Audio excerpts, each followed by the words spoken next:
Hi Mahadera, noong linggo nga pala ay nagpunta kami sa Regina Rica para magsimba.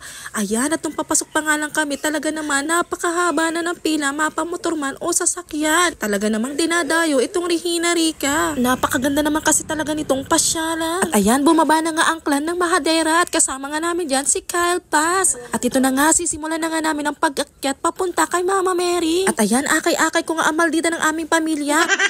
Ang aming napaka-cute na bata. At ito na nga, medyo malapit na nga kami sa taas at makikita mo na napakaganda talaga ng view. At ginaya pa nga ang pusing ko ng aking pamangkin, talaga naman.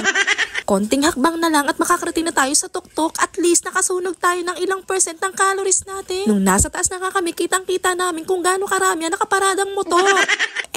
Yung view kung gaano kaganda. Sa wakas, nakarating na nga kami dito sa may tuktok. Oh, napakaganda talaga ng view dito, mga Mahadera.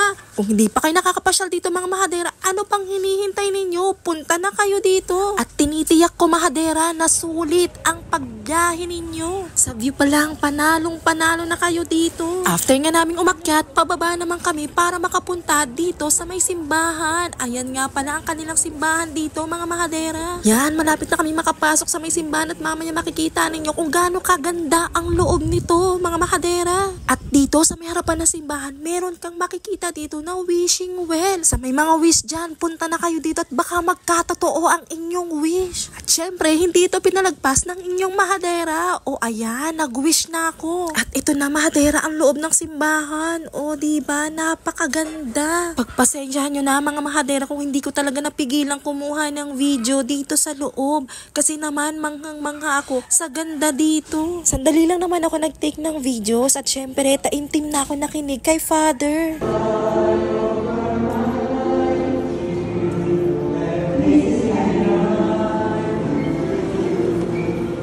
Tuwang-tuwa nga rin ako dito sa pamangkin ko dahil buong misa, napaka-behave niya. At ayan, natapos na ang misa, mga Mahadera. Share ko nga rin para mga Mahadera na experience ko nung pinaharap na kami ng Father doon sa Mama Mary. Grabe, sobrang solemn ng kanyang sinabi at talagang mapapaiyak kayo, mga Mahadera. Paglabas nga namin ay may nakita kaming Father at syempre hindi namin pinalagpas na mag-bless ang aming batang makulito. Ayan, kitang-kita naman ninyo, pa-cute pa talaga.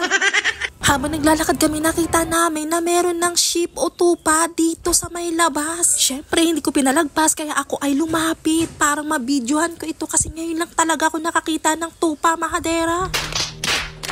At ito na nga, mga Mahadera, pauwi na kami. Maraming salamat sa panunood.